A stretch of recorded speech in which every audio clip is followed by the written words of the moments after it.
Hey, what's happening? This is your host Tinto, and before we get started on this weekend's episode, I'd like to give a shout out to those that got me coffees, starting with you, JB. Thank you so much for your generous contribution, and your comment there reads, one of my favorite podcasts, long overdue. Thank you, sir. Hey, thank you very much, JB.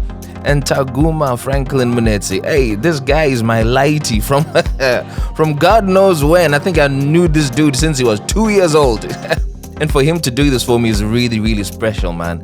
Thanks, young man. That's a really generous contribution. You didn't leave a comment, but you don't have to because you've been commenting about my life all your life anyway. If you'd like to support the podcast in a similar way, please head over to www.buymeacoffee.com/feeling station and give as your spirit leads. Remember, there's nothing that is too small to support the podcast that you've grown to love. With that out of the way, let's get straight into this weekend's episode. Is that a breakup? I think we have a situation right here. On the Feeling Station. Welcome to The Feeling Station, a podcast that touches on romantic, family, and breakup stories that people would like to talk about with a view to give lessons from their experiences. I hope you find the story entertaining, but more importantly, meaningful given the lessons behind everything we're going to talk about today. Now, the podcast is very popular for two main reasons. The first being I do my best to keep my guests anonymous, which brings me to the fun part for me.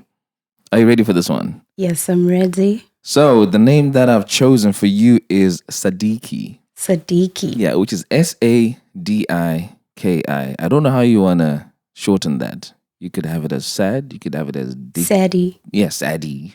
Hey, Shad, that sounds a bit gloomy, Shad. But when you look at the weather, it's also a bit gloomy. It's kind of reflective of what's looking. But I hope your episode is not a sad one. Well, we'll see how it goes. Yeah? I also don't know.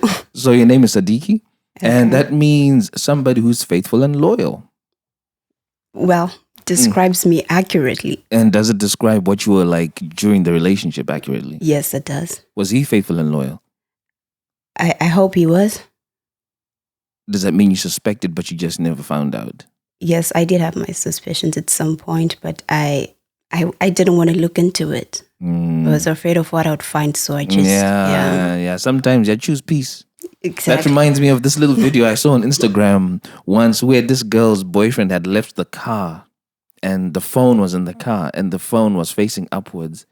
She just turned it upside down. And she said, I choose peace. Exactly. So that's pretty much what you did. You chose peace. Sometimes peace is the thing that comes first before anything else. So I chose my peace. Cool. So that's your name. What are you calling him for this episode? Okay. So we're going to call him Demi. Demi. Yes. Just Demi? Yes, Demi. Right. But why Demi? I know, it's a strange one. Yeah. But for two reasons, I'm going to call him Demi. For the first one, it's a joke that me and my friend always make. When we see somebody if you see a guy that's good looking, over 6 foot, we just say, okay, he's beyond human. He's a demigod. Yeah. So I like that. Did you see the demigod? So was this guy a good looking fella? Jesus Christ. I'm talking over 6 foot, dark skin, chocolate. You should Beautiful see, you should see your face as you're saying this. It's please, almost as if can you leave my face alone? This is not. Hey, please, guys. Honestly, I wish you could see what I'm seeing here as she described. It's a damn shame you guys broke up. If this is how you felt about his looks, just based on what you. It was really. Wow. And the second reason is, a demigod is a deity that's above humans and everything. So I felt like at some point he played God with my emotions for a very long time, because how I felt depended on how he treated me, and everything revolved around him, and he was easily playing God with my emotions. So for that reason, I'm going to call him Demi. Yo, that is deep, man, and it's so relatable. This has got to be the best description of a name I've been given. Oh, really? Yeah. Now you've done a damn good job. Oh, thank you. And the second reason why the podcast is popular is there are real life lessons that people learn from the experience you're going to talk about today. So, have you got any lessons for me? Yep. I have a couple of lessons with me. Let's go. So the first lesson is you're not crazy and it's not in your head. Mad. Yeah, you know how we always talk about, our gut always tries to communicate, but we do not listen. It's because every time your gut tries to tell you something, because you're not ready to accept the truth, you say, well, maybe I'm reading too much into it. Maybe I'm going crazy. Maybe I'm being paranoid. Yeah. Exactly. And then that's your gut communicating with you, and go with it in the first instance. So you're basically saying you're not crazy. You're not crazy. Yeah. You're not crazy. Don't let anybody convince you that, well, you're overreacting or you're reading way too much into something. And then the second lesson is a good guest knows when to leave. Do not overstay your welcome.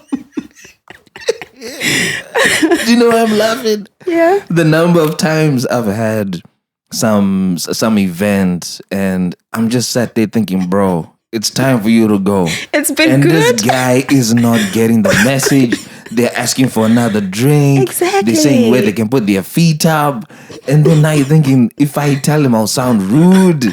This has got to be the best lesson ever. You start telling them, oh, I'm so tired. And they're like, yeah, can you play the next song? It's like, I'm ready to go. Excuse me, I've had it with you. Mm-hmm. And the next lesson is it's natural to fall out of love. Yeah. Ooh. Falling out of love is just as easy as falling in love. Nice. And people should be honest. The moment you feel like you don't feel the same anymore, it's important you communicate it with the next person so that they know. Nice. Yeah, so they don't keep something going for so long when you're not in it anymore. It's a bit unfair. Deep. You got another one? Yeah, the last lesson is love is not enough. Oh, yeah. I love you. You know, actions. Needless to say, this is one that I say all the time. Yeah. That if whatever it is you have is hinged on love, you are screwed. Exactly. Love doesn't move on its own. It comes with other things. It comes with care. It comes with good communication. It comes with actions to back up what the love. Yeah, exactly. So love is not enough. It takes more than just love for two people to be together. Cool. So I'll play those back. First one up, you're not crazy. It's not in your head. Number 2, a good guest knows when to leave. Number 3, it's natural to fall out of love. And finally, love is not enough. Yep. Cool. Sadiki, let's get straight into it. Where did you meet Demi and why did you feel, this is the guy I'm going to say yes to? Okay. So I think this is a bit of a mashup of a relationship, friendship breakup because it's everything changed together in one. So I'll give a bit of a backstory that led to me meeting Demi. So I had just moved to a different country from my home country. Mm-hmm. I was the new girl. I'd stayed in one place for a short time. Mm-hmm. I moved to a different place, but mind you, this was during the pandemic. So there wasn't anything happening. I wasn't able to go around to meet people. So imagine how lonely the life is. You've just moved and before you interact with anybody, you're closed in the house. Wow. So that took a bit of a strain on me. And I was lucky I had some housemates. I was staying with some girls. And we're going to call the other girl baby mama because when I moved into the house, she was pregnant. She was going to be a first-time mom. She was young. She was scared. And I also had my thing of just moving, trying to settle in. So we just instantly clicked for some reason. Mm-hmm. I became the friend she needed and she became the friend that I needed. I'm assuming the guy wasn't in the picture. No, he was not in the picture. So she was by herself and, she was scared and terrified. And I kind of felt like I was a big sister because she was a year younger than I was. And we shared the same birthday. Mad! Yeah. So I became very close to her. And she was helping me in ways she could as well. Like, given that there wasn't too much movement or anything happening at the time. So we got along and she was helping me out and we were quite cool. And then I just thought, because I was meant to start college in September, right? And this was around February, March-ish. So I said, well, as I wait for college to open up, I'll just try and get a job. And mind you, this is pandemic. People were actually losing jobs. So it was kind of hard to get something. So she recommended me to apply where she was working before because it was like an online store. They stayed open during the pandemic and they were actually busy because this was like a luxury store. It would be like your Selfridges or your House of Fraser's. Yeah, of course, yeah. So she helped me apply and I got the job and everything was grand. So she told me when you go to this place, you will meet one guy I once dated, right? Before I got pregnant. Yeah. But they were still cool. Actually, they would video call and everything. They were quite cool. They had become good friends. So she's like, you go there, you meet him. I'll tell him you're coming over so that he can help you out. I'm like, oh, okay, this is grand. It's perfect, actually. And we were staying with another girl who was related to this guy as well. So altogether, everybody was helping me get by. And the relative got me there, introduced me to this guy. It's like, oh, well. And he had another friend. So we just call them the boys. Like, oh, these are the boys. They'll help you around because there weren't a lot of people from our country in the company anyways. So we got along, Tiento. We got along very, very well. We became the best of friends. We were hanging out, actually. That's when lockdown would be lifted and everything else. So they always used to mention that, oh, we have an older brother, but he used to stay with us here and then he moved to a different city. Something like that. I never really bothered to see like what he looks like or what is he about because he's far. He wasn't exactly my radar. business at that point, exactly. And I had my friends there. I had baby mama and we'd hang out together. You know, everything was good. So one day, one of the boys posted a status on Instagram, which was the two boys and the brother, right? And I looked, I'm like, oh, who is this? And then he just said, oh, that's Demi. And I'm like, oh, okay, he's cute. That's all I said. Never really looked into it. We just left it at that. And then we carried on. And then the other boy now had a birthday party. This was like May-ish. And obviously he invited his brother and I was also meant to attend the party as the friend. So the party started during the day. I was at work, blah, blah, blah. I finished work, went straight over. So by the time I got there, everybody was there. You know, everybody's all lit because it was like a barbecue thing from during the day. I got there like around 10-ish, you know, when people were already in there. Yeah, they were waved. Yeah. And this was the first time I was attending a party in this country. So like I didn't know what to expect, how to dress. And I kind of went a little overboard because... You were overdressed. I was overdressed. I went all out. It's better to be overdressed than underdressed. Exactly. Though, that's what I thought, you know. And then the moment I walked into the room, I'm telling you, Tinto, there was like dead silence. Everybody's looking at me like, who is she? And there were people that we worked with that were seeing me out of my scrubs for the first time. So they were like, what? They're like, what? Where are your rags? Who's this person? You know, like I look so different. And everyone was like all over me like, oh my God, you look amazing and all of that stuff. So no, just to, you know, like I was like, hey, stop it guys, now I'm blushing. So I had to go like fix a drink or something just to get the attention away from me. And then I looked across the room. Lo and behold, there he stood. Demi God. Oh my God, he looked better in person than the picture I had seen. And at this point, I'm like, Jesus Christ, take the wheel. Yeah. Before I could even do it, he started walking towards me. I'm like, damn. I had to compose myself. And then he came, he was smooth. You know, when somebody is smooth, he was so laid back. He had this energy to him that was like, he's not rushed, you know, he was just so laid back. And then he's like, oh, hi. And I'm like, oh, hi, I'm Sadie. And he's like, oh, I'm Demi. And I'm like, yeah, oh, you must be the older brother. It's like, oh, yeah, it's me. Finally get to meet you. And it's like, they didn't do enough justice in describing how beautiful you are. Take me home. At this point, I'm done. And you understand, after that, he just left. He said that and just left. And I'm like, excuse me, sir, what game are you playing? I don't like it. This sounds like it was a 2-minute conversation. Dude, it was so brief. He just said that and then he's like, oh, I'll see you around. And he left. And I'm like, just like that?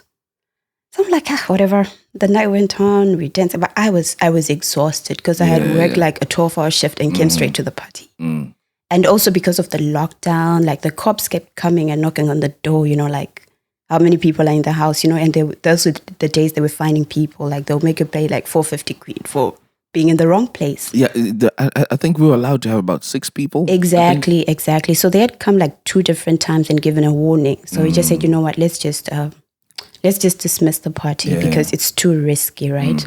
So the other guy that was there was like, no, yours can come to my house. It's a bit laid back, you know, it's not exactly as posh as this area. So the police aren't really like on our case like that. And the neighbors are not going to call the cops anyways because, they're good people. Yeah. So we went over that side. But when I got there, I was so exhausted. So like it was only just me, the boys, Demi, and a couple of other friends because it was now just a smaller party and people were like playing games and stuff. I was exhausted, man. So I just got there. I said, you know what? I'm going to take a power nap on the couch. And everyone was even making fun of me, like, who comes to sleep at a party? Really? But I was with baby mama and it was her first night out since she gave birth. So I saw how much fun she was having. I said, I'm not going to take that away from her by saying, let's go back home. Okay. Exactly. So I'm like, I'm just going to stick around for like a bit longer, because she's clearly having a good time. So I slept on the sofa. Demi comes now because I was wearing shorts. He's covering me with his jacket. He's making sure I'm comfortable. I'm like, I like where this is going. The Demi God. I'm telling you. And the thing is, like, I listen to a lot of Drake. Like, I love Drake so much. And so did he. So I'm like, oh my God, for the first time, I've met a guy who likes Drake the same way I do and doesn't feel like a simp about it. This is amazing. He was pulling Drake lines, man. I'm like, oh my God, this is my soulmate. So wait a minute. When you say he was pulling Drake lines, was he randomly putting Drake lines into the conversation? Into the conversation. And then you'd be able to connect. Oh, this is from that song. And I'm like, that's the song you're talking about. And I'm like, oh, okay. So I was going to have a party in about two months' time, but I'd already started doing the preparations because it was going to be out of town. It was a big thing, and I was doing it for myself and baby mama as well. Remember, we shared birthday. I felt she needed a big break. So I was giving people invites like way before time so that they'd arrange for the transportation and everything else. So I just asked him, I said, are you coming to my party? He said, you never invited me. I'm like, well, the boys are coming, so you should come with them. And then he said, no, I want a special invite.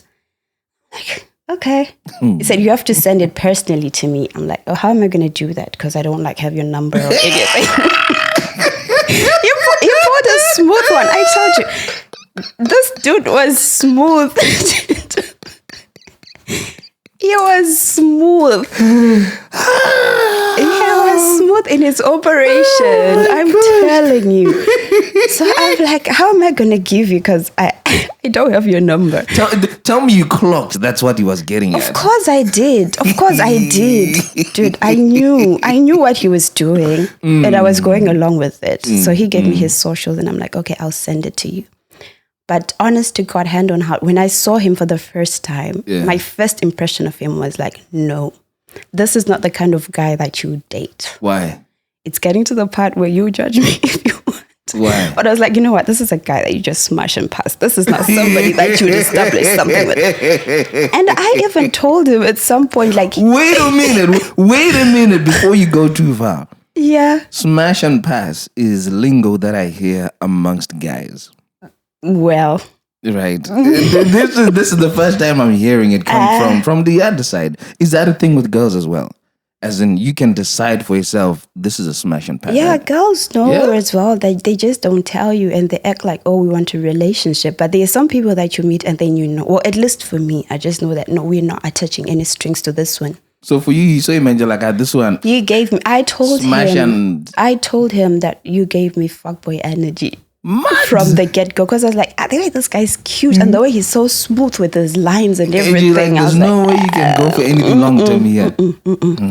And that's what I engraved in my mind. I told myself, you're not going to get in a relationship with this guy. If anything is to happen, it's no strings attached. Don't do it. It's dangerous. Yeah. So he gave me his socials. The following day, I just went on his Instagram and I sent him the invite. I'm like, oh, there you go. Is this special enough? Because he said he wanted a special invite. I'm like, is this special enough? He's like, yeah, okay, I'll definitely be there.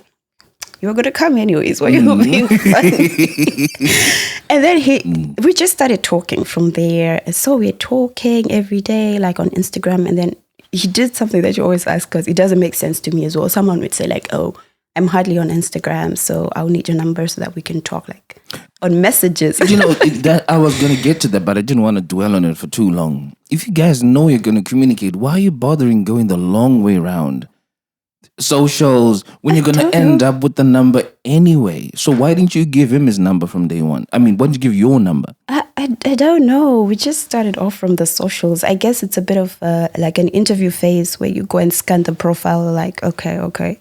I don't know. It doesn't make sense, but we do it anyways. Yeah, okay. So yeah, he got my number and now we're talking on iMessage every day and everything. And also my friendship was going very well with the boys and baby mama. And so we kind of had like this gang thing going on. We were like a group of friends. We hang out all the time.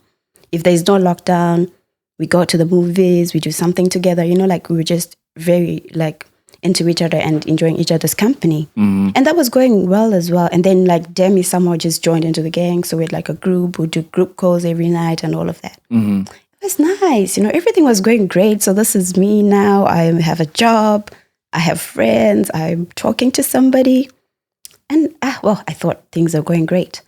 So before my birthday, we planned to have like a games night where we just meet and play games, drinking games and all of that as a group, because it was summer now. It's very hot. Yeah. So we went to the beach and all of that. And yeah, Demi actually came because he was like, he stays like a 2.5 hour drive from where I stay. So he came down. We did the games night and everything. And on that night, something happened. We explored insides. Also known as? Yeah. We slept together on that night of the games night. Just all like, oh, we're so drunk, da-da-da-da. And in my head, I was like, you know what, this is the end of it. Remember what I told myself from the get-go. Exactly, that this is the guy that you just smashed and passed. So I was like, you know what, this is it. This is the end. Nothing else is going to happen. And this means nothing. It pains my heart to say this. This was a waste of sin. Yeah. A waste of sin, yeah? I've never heard that. Do you know what I say? A waste of sin. Yeah. This was the master of all shit shakes. Oh my it was God. Horrible. No, don't say that. On God, I swear. Don't say that. It was horrible. So under normal circumstances, when something like this happens, I'll get to my house and block your number. You will not hear from me again. But for some reason, because we had started talking and we were bonding, I was like, wait a minute. What happened? Why was it so shit? I don't know. Like, I asked him about it at some point, and then he said he was too drunk. He what? He couldn't get it up? He got it up, but I don't know what was happening. Like, it was just all over the place. And at some point, I just turned my back and I slept. I'm like, I'm not staying for this. Honestly, I couldn't get on with it. It was just so bad. I looked at him. I'm like, a whole 6-foot man, what are you doing? In a funny way. I've heard this among some girl groups. That is the good-looking, cute ones. Exactly. That will give you the biggest disappointment. I was disappointed. And they say these ugly, confident boys are the ones who deliver stuff you will never forget in your life. Life is a lie. Ay, boy. Can you imagine? It was so bad. And normally I would have just stopped talking to him. But now imagine we're part of a group together. We are hanging out together as friends as well. And there's other people like that are erupting into all of this. So obviously I just cannot like shut him out or ghost him. And also, to be honest, I was starting to like the conversations that we were having on the phone, because he started calling me every night, So we'd stay on the phone every night. Now we're talking. I'm getting to see like different sides of him. And the more I spoke to him, the more I realized, he's not just a fuckboy. He's actually like a deep thinker. He's into reading books and stuff. Would call and have conversations about philosophy or something like that, which was amazing. And I started to see the softer side of him, the emotional side of him. Mm-hmm. So in as much as this was a shit chick, I was like, I'm just going to still talk to him, And though I told myself I'm not going to put a label on what we're having, if it's anything, it's going to come from him. So at this point now, everybody's just assuming that we're together, right? Everyone's just like, your boyfriend. And I'm like, no, he's not my boyfriend. How long had it been? This was now Since about like 3-4 months. Oh, yeah. Yep. Yeah. And then August came. That was my birthday month. And it was my birthday. I had my big party and he was there. And that night now changed everything. Because he came and everybody at the party just assumed that, okay, this is your boyfriend, right? So there were highs and lows, or during the night. And he did something, like he would do something when I was trying to talk to somebody else. He was so insecure and overprotective. He would come and literally grab me by the hand when I was talking to people. And I'm like, you're not even my boyfriend. We're not official. So what's this about? At first, I was like, he's insecure. That's cute. And then it got to a point I was like, no, dude, now you're just being weird and disrespectful. Because the other time I was talking to my friend's brother, he's sort of like a big brother to me. And I'm hosting a party. Obviously, I'll talk to everybody, make sure everybody's comfortable, And he just came and he literally grabbed me by the waist. And the guy came and apologized. He said, "Oh, I'm sorry, I didn't mean to upset your boyfriend." And I'm like, "No, that's not how we roll, man. Like, relax, chill." So I didn't talk to him like in the moment, right? He just did it like throughout the night, and people noticed as well. And my friends were even making fun of him, like, "Ish, this one is insecure. Do you see the way he's acting?" Oh, yeah. And then it so happened that I had previously spoken to some guy, and he was I didn't talk to him for long, actually. He just wanted to make me his smash and go, I guess. So we never really had like good conversation from there. And I blocked him everywhere. So someone brought him to my party for some weird reason. Right. And then this guy came, he was outside, and I was outside just talking to him because he called me out. And he came to me, he's like, "Oh my God, Sadie, I'm so sorry for the way I treated you. I just want us to have something. I know today was your birthday. I tried to send you a message. It didn't go through." And I'm like, "You didn't have to come here." And we're just talking with this guy. I'm like, "You know what? I don't hold anything against you. It's okay. Just if you want to join the party, just get in the house because you're standing outside and it's not a good picture to the neighbors, I want everyone to be in the house." So as I was talking to this guy, I didn't realize that Demi was behind me. And there's this satisfaction that comes with telling somebody that I don't want you back or whatever, right? So I said to this guy, "I know it can never be," and everything else. And he's like, "Yeah, I understand." And, I enjoyed it too much and I went overboard with it. I was like, was that everything? Because I need to go back. My boyfriend's waiting for me. Hey. And Demi's behind. Did I know he was standing behind me, Tinto? The moment I just turned back, I saw this guy. I'm like, snap. Now in his head. He had this smile on his face, like, right, I'm in. And from that night, now things just... I was thinking, so are we together like that? But what's so hard about being clear about whether you're together or you're not? I wanted him to ask me, and then we agreed that this is defined. This is what we are at this point. So obviously, we spent the night together again because it's my party. Hopefully this time it was better. I was in charge. I took over because I was like, I will not get shit birthday sex. No. If you said to yourself, if I leave it to this man, I am putting myself at risk of disappointment. So I'm not taking that risk. I will not give you a second chance to disappoint me, sir. So I took over. Even I was surprised. I'm like, okay, where is this coming from? Yeah. But we spent the night and all of that, and the party finished. And then he called me now the day after the party because he had gone back to where he stays. He had to work. And I wasn't working that time. Like I had taken my holidays. So he called me. He's like, "I want to apologize for the way I acted. I understand like it was a bit embarrassing at some point. I don't even know who I am." Because like he had his phone on the ring light. So he was just recording like everything that was happening. So he said, "I watched back the videos and I'm actually embarrassed of the way I was acting." I'm like, "No, it's okay. Just don't be possessive like that again." And then he said, "It made me realize something." I'm like, "What?" It made me realize how much I really like you. I'm like, "Okay." And then he officially asked me, finally, he was like, "I think I want us to be official. I want you to be my girlfriend." I'm like, "Oh." And what did you say? Took you long enough, but okay. I was ready a long time ago. Well, okay, fine. So now we're official. We told everybody, like the whole group, we told them like, "Oh yeah, we're together now." And things were great for some time, He stayed far from where I was, and I don't drive. So he was like, "Don't worry, you'd always come down to my hands." We'd spend the weekend together. And things were great. We'd talk on the phone every day.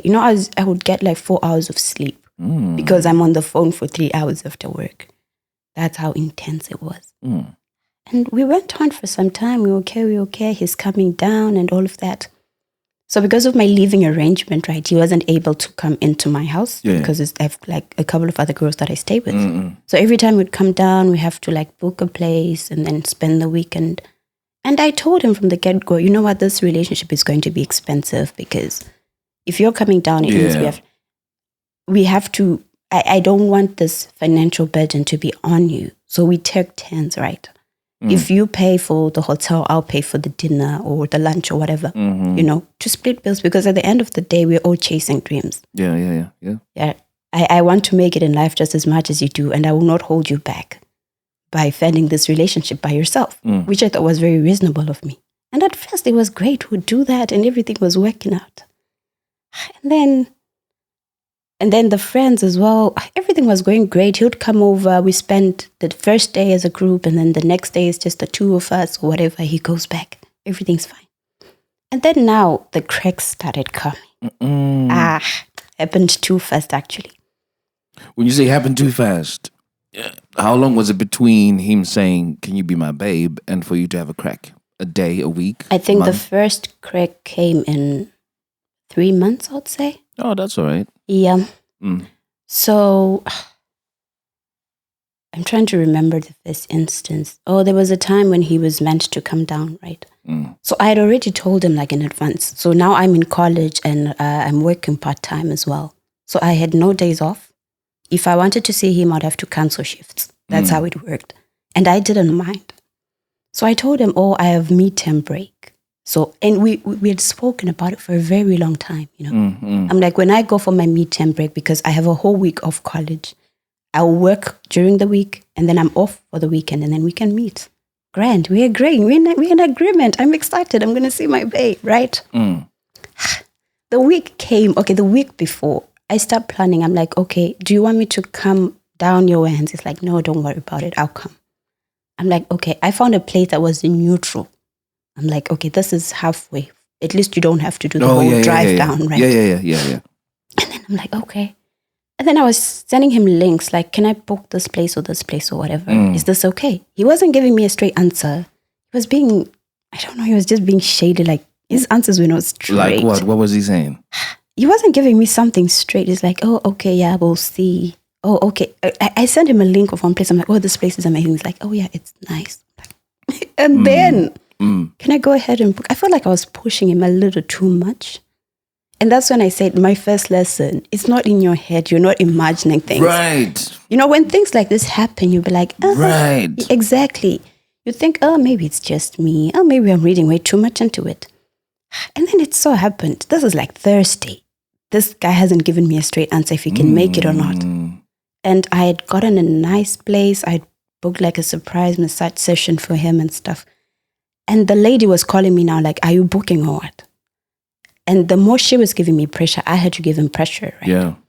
And I asked him, like, are you coming? He's like, I'm not sure. I'll just confirm at work and everything. Come Friday, he just canceled. He's like, I don't think I'd be able to make it. I was upset because I had gone from my weekend shifts and I had worked during the week just to keep my weekend open. Yeah. Why did you make me shift my shifts only for you to cancel at me last minute? I've worked like literally 7 days straight. Yeah. I was pissed off. So I went off at him. I'm like, you should have told me. Like, your communication is very bad at this point. He probably knew that he couldn't make it. He couldn't make it. He knew from the get-go. That's what pissed me off. And I went off at him. I went off. He didn't say a damn word. He was quiet the entire time. Which was weird, because I would expect you to say something in your defense. He said nothing.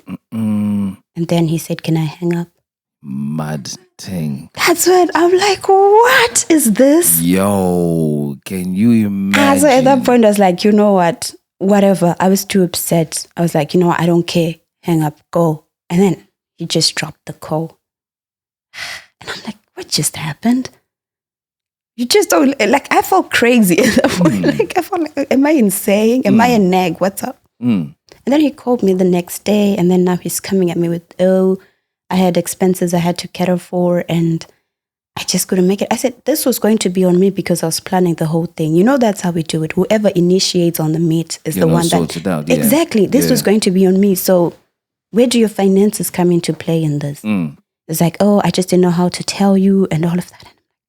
The hell? And then he also said something that got to me. He said, I don't, because when I told him I was going to get the bill, he said, I'm not okay with that. I mean, what? And then I asked him, what do you mean you're not okay with it? We've been doing it for a while and it's been very functional. So this is all things. So why is it suddenly a problem? And I think he felt emasculated. He felt like I was taking his virility from him. He wasn't man enough or whatever the hell his reason was. And it just broke my heart because it's something we had done. So I was thinking, for how long have you been feeling like this and not saying anything? That was the first crack. And we got into a fight and I broke up with him. I was like, you know what? I can't do this anymore. But wait, before I did, this was on a Friday, right? We had this conversation and everything. And then Saturday, there was an event happening in my city.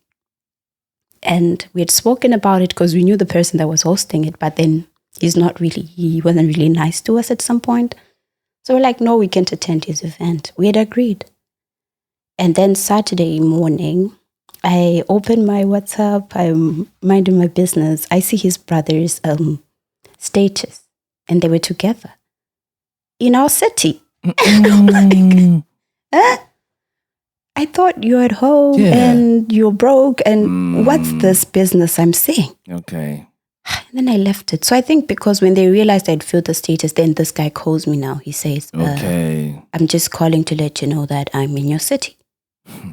I'm attending the event. Well, like, yeah? Well. Excuse me, sir, which one is this one? What do you mean you're attending the event when you... I cried buckets. I was broken. Hold on. Out of curiosity, do you listen to Podcast and Chill with Mike G? Yes, I do. Which one is this? I had a feeling you did.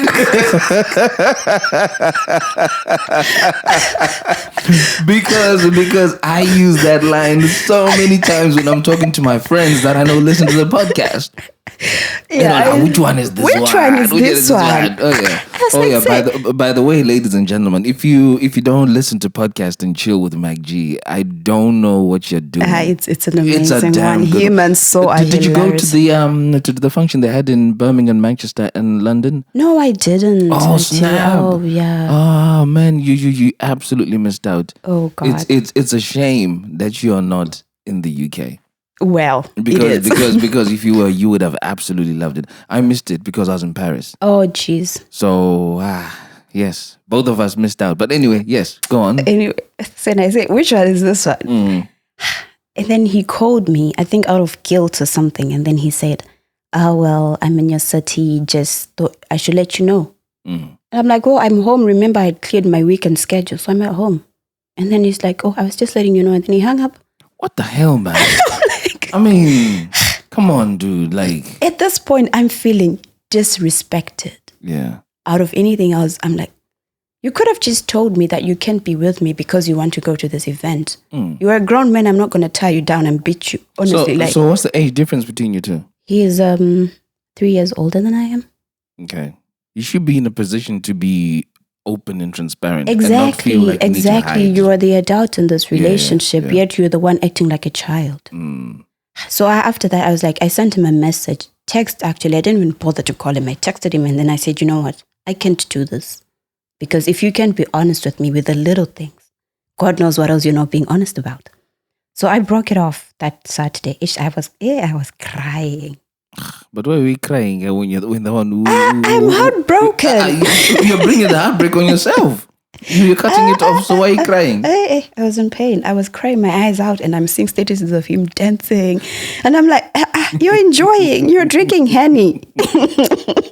And I'm here crying. You're drinking Hennessy and enjoying, living your best life. Never. And then something happened because something like, when you just have that feeling that, oh no, maybe he'll come over and say, let's talk since he's close by. I told you we stay with his relative, right? Yeah. So it's just the aunt. So the aunt was even calling him saying, oh, can you come over, bring drinks, and then we just chill or anything like that. And then he said, I'll see. This was Saturday night. Saturday night went by. I'm like, maybe Sunday when he's not hungover, before he goes back. He would just come. He was literally 20 minutes from where I stay at this point. So I was thinking maybe he can just drive down and come and we talk. Nothing. He left. It's now Monday and he's back in his city. I'm like, no, I can't do this. This was Monday. I'm like, I had registered. I'm not in this relationship anymore. I'm by myself. And all along, there was no communication. No communication during that time. And now his brother is the one that was calling me. He's like, are you okay? because we always used to FaceTime every day.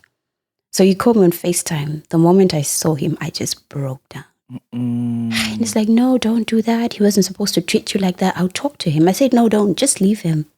And then he called me right after. Obviously, the brother had told him. And then he said, I heard you were crying. I'm like,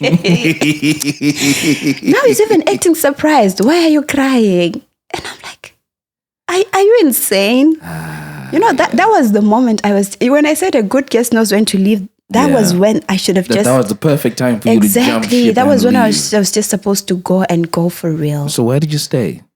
Now he started ngangering me. Now he's trying to be nice. It's like, oh, so we do the stupid thing. I told you, like, with Drake fans, right? You like write stupid Drake lyrics on his status, and I'm like, oh, that's for me, obviously. And then I would write something else until he just called me. I think like 4 or 5 days later. It's like, oh, I'm so sorry. I wasn't supposed to do that. I was so selfish and all of that. I'm like, yeah. Do you know, in a funny way, you earlier on described him as a guy who acknowledges he likes Drake and is not described as a simp, right? And is not afraid to be described as a simp. His behavior is very simping. He started right? simping. If you think about the fact that he can't be honest and transparent about how he's really feeling, couldn't be man enough to tell you, I can't come to you and be with you because I want to be at this event. Exactly. And not be man enough to say, look, I don't really like you paying for this because it makes me feel this way. And not being man enough to come and see you after you had said without chamuda. That you don't want him anymore. Which was weird anyways, now that I think about it. But anyway, he came back and I'm like, okay, we're fine. We can work things out. We just need to be honest with each other and all of that. And we got back together, stupidly enough. So why did you get back with him? Because honestly, apart from the fact that, well, I thought maybe we can still make things work, I also didn't want things to be awkward because remember, his brothers are my friends and I didn't want to mess up the dynamics of the group. That's one thing I kept telling myself. But he's the one who's messing it up anyway. I was like, I always used to say this is going to be weird for everybody. And I didn't want that. So for the longest part of the relationship, sometimes I was fed up, but I couldn't go because I kept thinking of everybody else, Like, if I lose them, I'm going to lose friends, which happened eventually. But at that point, I was like, no, I want to preserve my friendships and I want to preserve my relationship. So I kept it going. And then this went on and on and on. And then something weird started happening. The brother now starts giving me problems. Yeah? Yeah, the brother, one of the boys, the one that had been my friend from the start. What kind of problems? I don't even know to this day, to be honest. And at first I thought it was in my head again, but it felt like we were kind of competing for the brother's time. Exactly, which is very weird. Okay, yeah. I felt like he thought I was a threat to whatever brother bond they had, or was taking too much of his time. But at first I was like, you're crazy, girl. Like, this is not even realistic. It doesn't even make sense. Because every time we'd come over, the brother would just say, like, he would say weird things. Like what? The other time we went to the movies or whatever, and it was just me and him and the brother, and the other friend was supposed to be there, but she couldn't come because she was working. And then we did everything together. We literally spent the first day of the weekend together. I think it was on a Saturday. And then Sunday was meant for me and Demi to be by ourselves, just being base stuff. And then he said something when our friend called, like, oh, guys, how was the movie? And then he said, oh, I wish you were here because I felt out of place. Oh, my. And now I'm like, how did you feel out of place? We accommodated you the whole time. And when I tell you, Tinto, I loved this boy with my entire heart. The brother, he was sort of like my best friend at that point. I had a very soft spot for him. Yeah. And I don't know, for some reason, he just started seeing me as a threat, like I'm coming between him and his brother.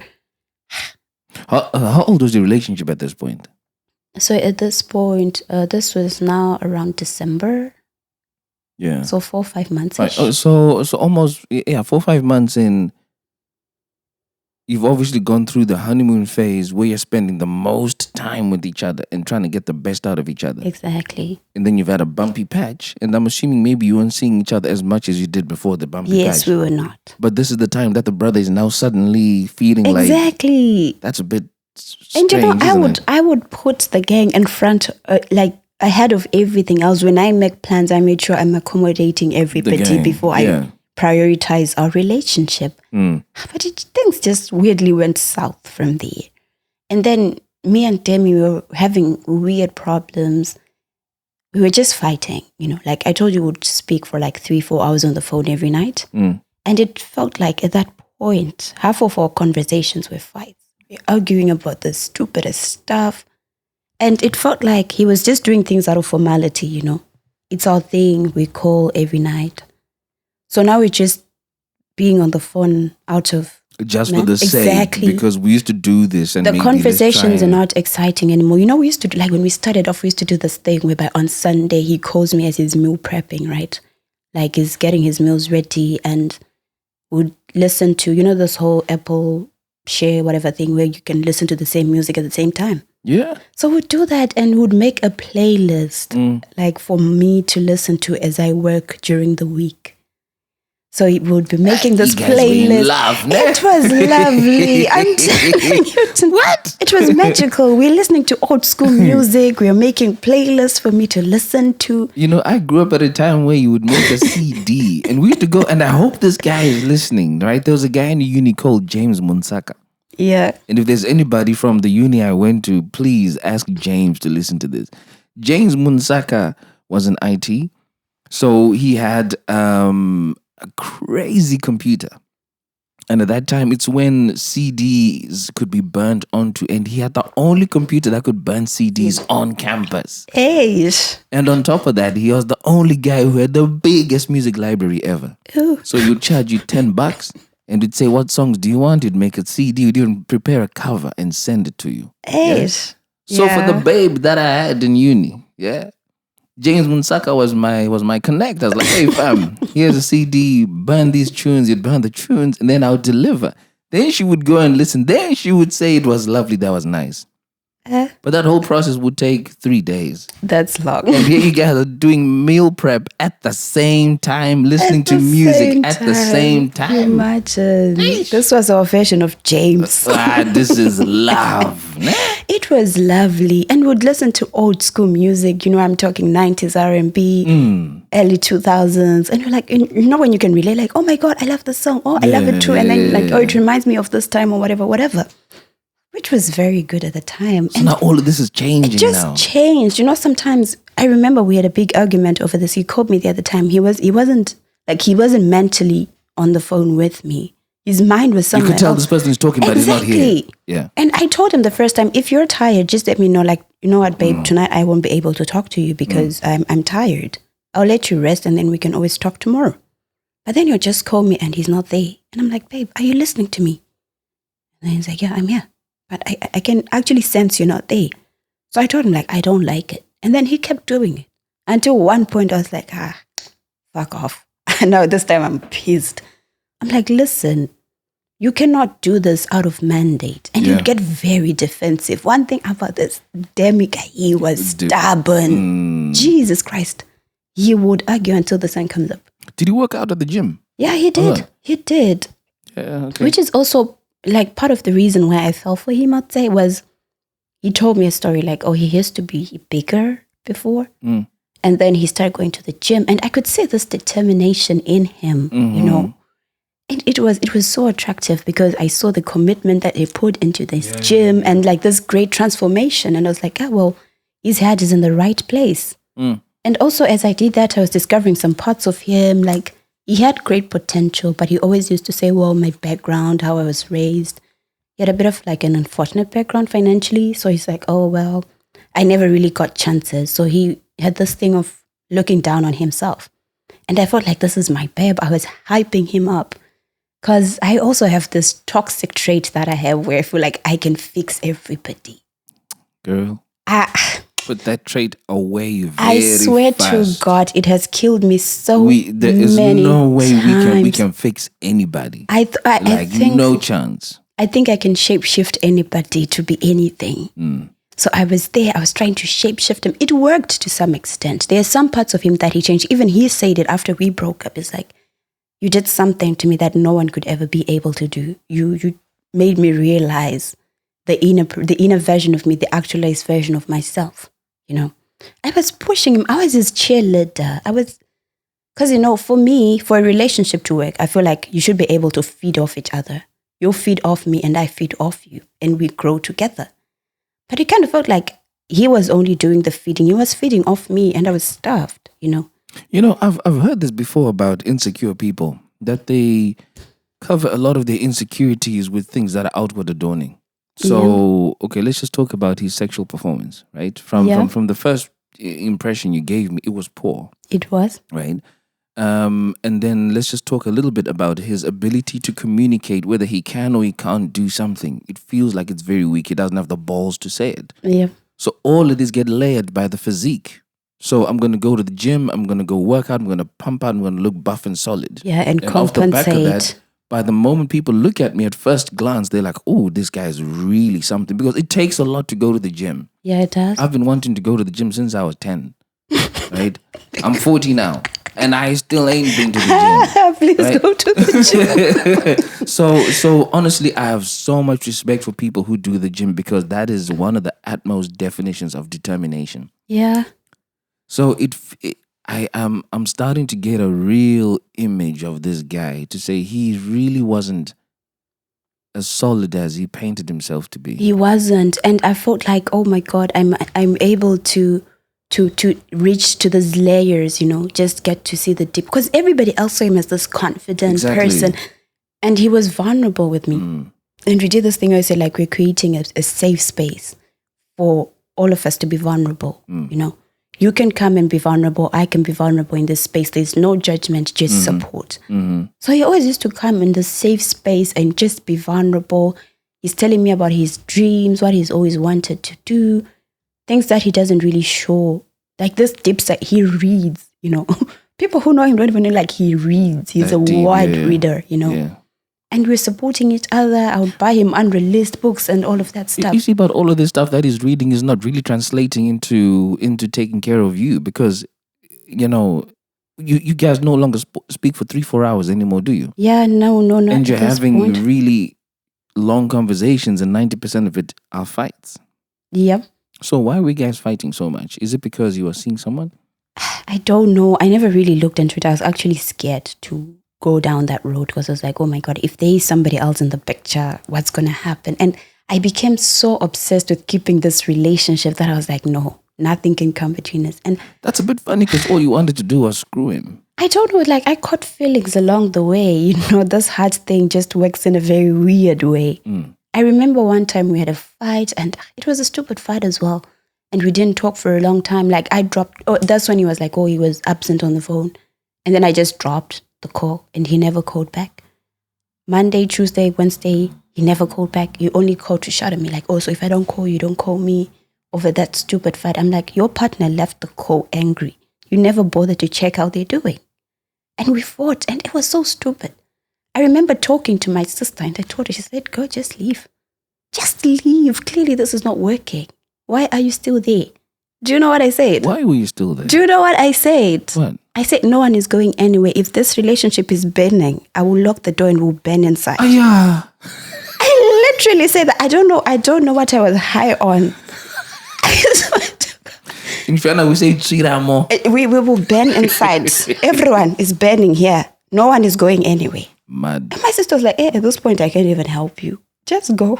Even when he came, he was trying to apologize. I said, it's okay, it's fine. Let's just focus on getting better. Let's just fix ourselves. Let's be okay. I was too obsessed with keeping this relationship going. I was that what do you call it? That guest that didn't know when to leave. Yeah. I'm the guest who overstayed their welcome. Yeah. And it went on. December, there was another fight, Christmas involved. That's when I realized that the brother is seriously beefing with me. Because December, he made a lot of trips. Our other friend had a birthday, he came down. And then he came down to see me. And then he was going to come down to spend Christmas with his family. And when he was with me, the brother was like, that's when Spider-Man was released. Stupid stories. Spider-Man was released. The brother said, we're going to watch Spider-Man. I said, no, he's spending the weekend with me because you're going to see him for like Christmas till New Year's. So you go and watch Spider-Man there. This guy called us at 7 on a Saturday. We're chilling. We're in the hotel room. We just relaxed, because it's cold as well. It's December. He calls, he said, I'm coming, we're going to watch Spider-Man. And I said, no, we're not. And he actually caught beef over that. Stupid as it sounds. It was like, no, but then I told my brother when Spider-Man comes out, we're going to watch it the weekend it premieres because we don't want spoilers. And I'm like, it's cold. Yeah. And the thing is, he was like, hey, I'm staying neutral. I'm not going to pick a side. And it really annoyed me because when we're together, I would say something like, no, your brother is being ridiculous. And then when the brother's on the phone, he's quiet. He's not saying anything, which was unfair. Now I look like the bad guy. I saw from that weekend, I was like, you know what, your brother is seriously beefing with me. And then we had an altercation with the brother one day because I was sick and they were annoying me. And the brother started doing like little things that would annoy me intentionally. Because this guy's in the belly, right? I'm Shona.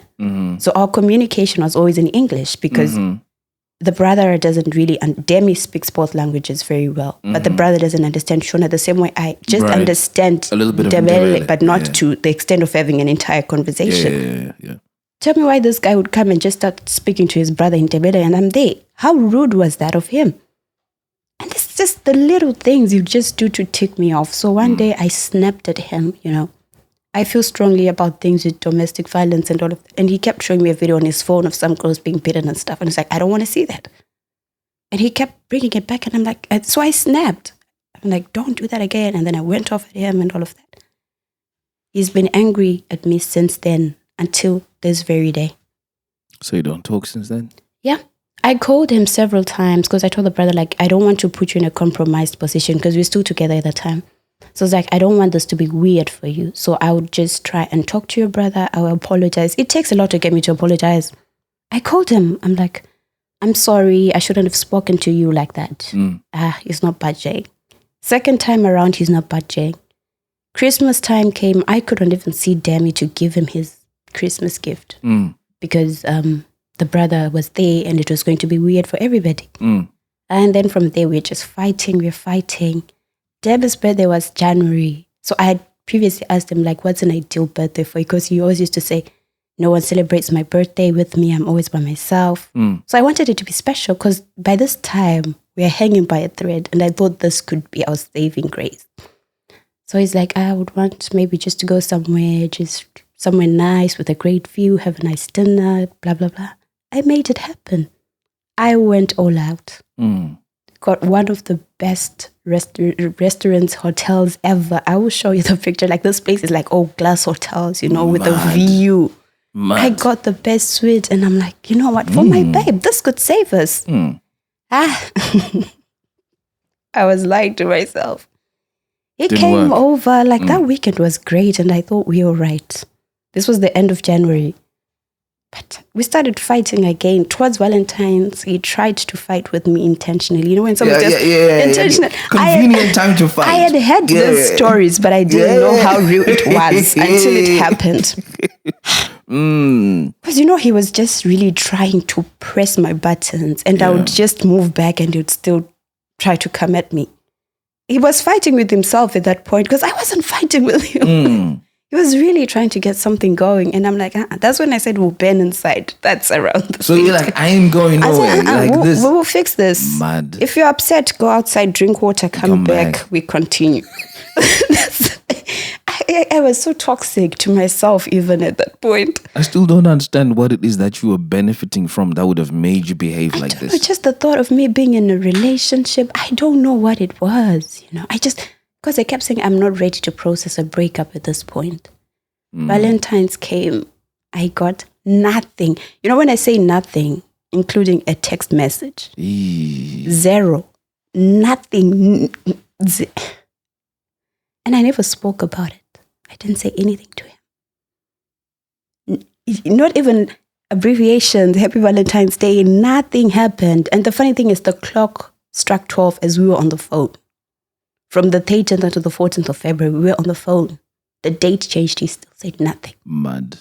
At this point, I was like, sir, it's been great. I knew the right thing to do. I knew I just had to leave, but I didn't. I didn't leave in time. And then something weird happened. He always used to send me like podcasts to listen to and all of that stuff. Right. he sent me a podcast by Stephen Furtick. I don't know if you know Elevation Church or whatever. No. So he always used to send me like sermons after Sunday. He sent me one sermon and I listened to it.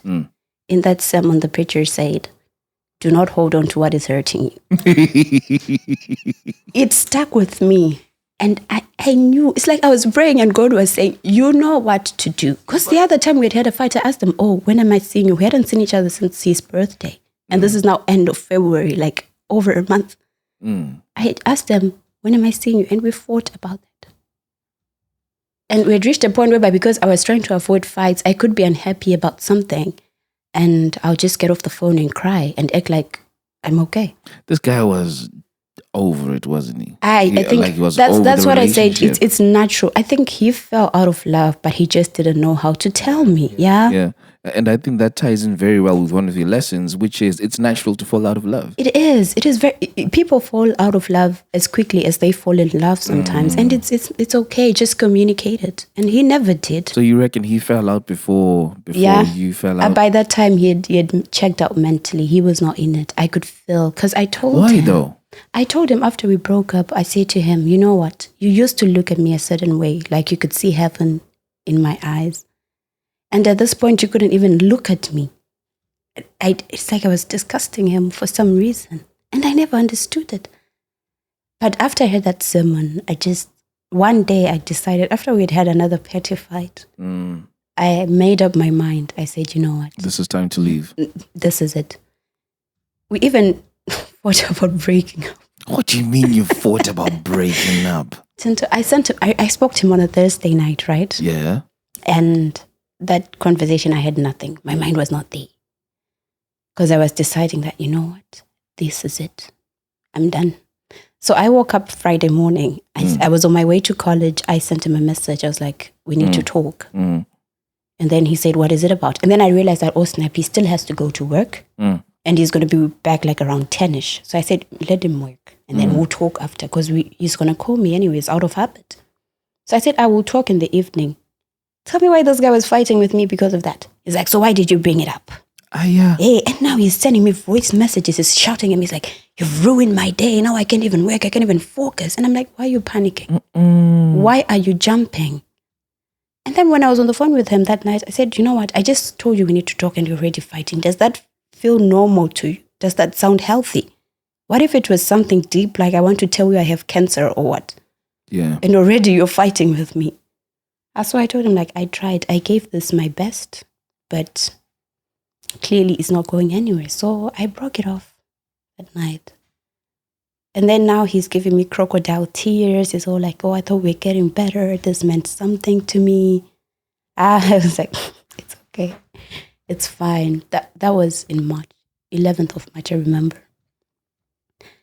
I was not okay for some time. I wasn't myself. Usually I'm a crier. I cry. Trust me, I will cry. For the first time, I could not cry for like a week. My emotions were just numb. I felt pain, but I couldn't cry. And because of that, I had somatic symptoms of stress. My face puffed up. My eyes looked like I hadn't slept in 20 years. Everybody now is asking me, "What's happening with you?" I could not cry. Like, I remember one day I sat on the floor for almost 3 hours and it was cold. I just sat there with my legs curled all the way to my chest and I couldn't speak. I was just sitting there. No tears came out of my eyes. For like a good week or so, I was going to work, college in zombie mode. Until one of my friends took me. She's like, "Okay, I'm going to come and take you. I've booked a spa for you." We had the spa treatment and then we went by the beach. The moment I just looked at the ocean, I broke down. And she just left me there. I think I cried for like a good 2-3 hours by myself. Wow. That was the first time in a long time. And then I started slowly processing it. He's gone, he's gone, he's gone. And yeah, it's been a rough journey, but... Funny enough, I think I remember that period. Yeah? Because you reached out and you said something. And you said, "When I'm ready, I'll talk." Exactly. I was listening to the filling station. I don't know what episode you had listened to, and you're like, "Oh yeah, hi Tinto, thank you for the work that you're doing.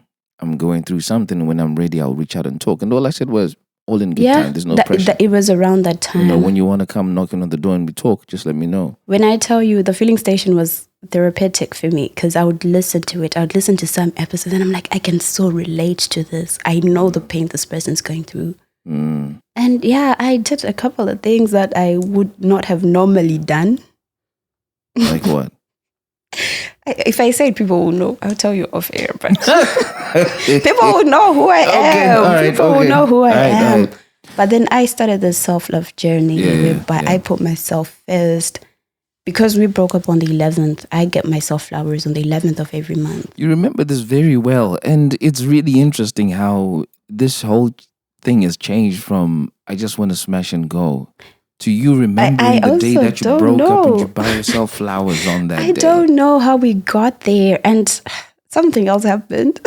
The other time I was here, right? Because I had just booked myself, right? A solo trip. Is that why you were here? Wait, no, it wasn't actually. I just found this place because it's amazing, right? Just after I booked it, the following day, he texted me and says, I wish we could sit down and talk sometime. Like after everything, I hope we'll be able to just talk. Right. And I'm like, okay, this is the perfect opportunity. I'm close to your end. So if you want to come over and just talk, he said he'll do it. I'm like, okay, grand.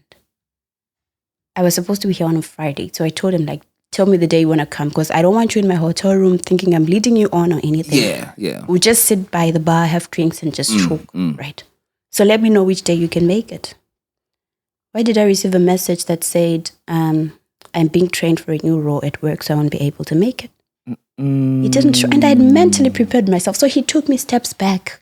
You know, I was doing so well. And then I think this is what you mentioned earlier on to say that you played, he was playing God with my emotions. Exactly. Because at this time I'm crying because I'm thinking, he's not a part of my life anymore. How does he still have so much control over how I feel?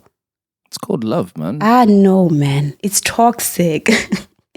But so he just, and for the first time he said, I'm not coming, blah, blah, blah. Normally I would have gone off because that's who I am. I just said, okay. I didn't say anything else. I just said, okay. He said, I'll make it up to you. I'm like, okay. And then he saw I was in a different city at a different time. Yeah. Then he decided to just come and say, I'm where you are. Can we talk? So he came round. He came, and I wondered whether you might have had somebody around.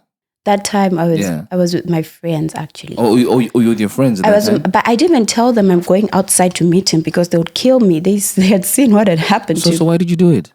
I just felt like I wanted to hear the story from his end. How did he interpret everything that had happened? Or you missed him? No. I do miss him, but not like that. I miss our conversations. I miss the little things we used to do together, but miss him as my boyfriend. Fuck no. So how long did you guys talk downstairs and you left your friends? You know, we'd gone out. We just came out from the club. That was like around 2. And then he called me. He said he's coming over 2:30ish. I sat there until 6. Mad. And we were talking. He's crying. I'm crying. It's all you said. You said, just like our arguments, it was not about having the other person to see things from where you're standing. Yeah. It was more like proving how you're right and the other person's wrong. That's the problem with listening to respond and not listening exactly. to understand. Determined to be right. So adamant on you being right and the other person being wrong. So what were you right about? Well, the first thing that I wanted him to do was just to admit that he fell out of love. For starters, just be open with me. We're not together anymore. Just say like I wasn't feeling the same anymore. It took him so long. Did he eventually say it? Yep, he did. Because he called me last week. Last week? Yeah. And what did he say? And now he's like, I said, just a bit, you fell out of love. And then he said, yes, I did. And then I said, you hated me. You resented me. I could tell by the way you were looking at me. And then he said, yes, I did. But what was he resenting you for? He said, I saw a different side of you that I didn't realize you had when we were together or when we were starting off. Which was? He said, I'm condescending sometimes. I'm controlling. Sometimes I would undermine him. And he said that side of me he didn't like. And then I said, how come you never made an effort to communicate this when we were together? It's like, no, because people always joke about, oh, you're such a know-it-all. Yeah, people say, oh, Sadie's, oh, I know everything and all of that. And he's like, yeah, I saw that about you and I didn't like it. I still don't get it. You know, in the last few months, I've learned the importance of being transparent. Yeah. And just being able to communicate with whoever it is, whether this is with mom, with dad, with brother, your sister, your partner, your workmates. Just be transparent and open, because it really helps with your communication. And if you're able to speak with me transparently about everything, it's easy for me to tell you how I really feel. Exactly. Knowing that you'll receive it, and you should feel the same about me. Now, you guys didn't feel very transparent, well, more on his part. Yeah. Because for some reason, it feels like he just couldn't open up. He needed time to open up, which is why when you flipped and you're upset, it took a few days to get himself together and then communicate. Yeah, because he always used to say we're extreme opposites. I vocalize my feelings. If you hurt me, I will let you know. If you make me happy, I will let you know. I always vocalize what I'm feeling. And he claims to be the opposite. So much that the other time I was like, it feels like I'm the one who's always complaining here. Guess what this guy said to me? He said some of us choose to focus on the positive. Wow. That's what that was his response to Jab, because I said, it seems like I'm the only one who's always complaining. I always have something that I'm not happy about. He said, I also have things I'm unhappy about. But some of us just choose to focus on the positive. So why haven't you blocked him? Because I don't know really, because also our path always grows in different ways. Like I mentioned, I stay with his aunt, right? At some point, the aunt was in hospital. And because I think it's just like that with everybody. He had no idea. Until I called him, I'm like, do you know your aunt is not here, she's in the hospital. It's like, oh, I had no idea. I said, yeah, because when I asked her, she said, you don't reach out to her. You don't talk to her, so. And I don't know. I blocked him at some point, like just after the breakup, because I told him, I don't want you to see me hurting. And then you come back because you feel guilty. For your own conscience, you come back and try to make amends. I don't want you to feel sorry for me like that. Well, he's only 20 minutes away from here. My car's ready. Let's go say your wagwan bloody. All right, fam. I choose peace. I choose peace. And I'm realizing like a lot of things are happening for him. He got the promotion. And those are things that we used to work on together. You know, he was scared to So you apply. prepped him. You got him ready. You got him ready for the better version of him that you're not experiencing anymore. And also, he's moved in with his brothers. They're literally staying in the same house now. So, that's going to be something else. Yeah. Looks like you spared yourself a lot of unnecessary conversations with a man who's not confident about who he is or what he wants. Yeah. Which I've been made to understand is very frustrating for a lot of women. Yeah, and some things he only started opening up. Oh, I forgot one important detail. There was a time when I had a pregnancy scare. I thought I was pregnant, but I wasn't. And when I first saw the signs, we were fighting. So I didn't tell him, and I took the test by myself. So I only told him later in passing, like, oh, I thought I was pregnant, and I took the test. In the moment, he was like, no, you were supposed to tell me we're supposed to do this together because we're a couple and you can't do this by yourself. And I'm like, oh, he's very understanding and responsible. Only for him to say it now, after, like when he called me after the breakup and everything, I was like, that was very weird that you just went on and did the test by yourself, because I was thinking, were you not confident in me being the father of the child? Mud! On God, I swear. I was like, what? And why are you only saying this now? And now he's telling me, because I used to say to him, let's go, this person's coming over for a concert, let's go watch like Maporisa, let's go watch Burna Boy and whatever. It's like, no, I'm trying to not drink and this events will be triggers for me. And I would go with my friends. And then he's opening up for the first time. He said, I was so insecure every time we'd go out and I'm wondering what you're doing. I'm like, time for this I don't have, honestly. You're a grown man acting like a child. You did yourself a favor. And I think the blessing in all of this is that now you know exactly what insecurity looks like. Exactly. Yeah. And if any guy really likes Drake... Look, I'm on a 2-year cleanse. You know, anybody's going to be telling you that, oh yeah, really into Drake. I'm on a 2-year cleanse because I don't think I'm in a position to give or receive love as it stands. If anyone just comes in my DMs, I'm feeling so upset, I'm like, leave me alone. I'm going to take my time. I'm taking my time. Well, thank you so much, Sadiki. Thank you for having me. I'm gonna play your lessons back. First one up, you're not crazy. It's not in your head. It makes sense because you got the vibe that, Yeah. you know, something about this ain't right. Lesson number 2, a good guest knows when to leave. Boy, you should have left a long time ago. Way back. You had all the signs for you to leave. Way back. And then third, it's it's natural to fall out of love. Yep. Yeah, you know, in this, just as you described, the ease with which you fall into love is the very same that you can fall out of it. Yeah. And then last but not least, love is not enough. Yeah. I almost feel like if people could strip love out of the equation, then relationships would be great. Exactly. You know, because love, if I've said this too many times, if you're making the foundation of what you guys are about, you're screwed. Exactly. It You know, takes find more something than that anchors you people, and then because it anchors you so well, you know, you guys have love as the cherry on top of all of that. So that when the love becomes weak and it's not so firm, you got something to fall back on that grounds you already and reminds you of why you got together in the first place. Yep. You guys have been listening to another episode of The Feeling Station. I'm your host, Tinto, and I will catch you in next weekend's episode. Peace. Tell me what you're feeling. Satis on Daro Raini and Chake Zain. Tell me what you're feeling. Now that it's over. Satis on Daro Raini and Chake Zain. Let me talk about my feelings. Let me talk about my feelings, yeah. Urudoi motoru noto kujidziro amai. Kujidziro amai. Love is a fire. Urudoi motoru noto kujidziro amai.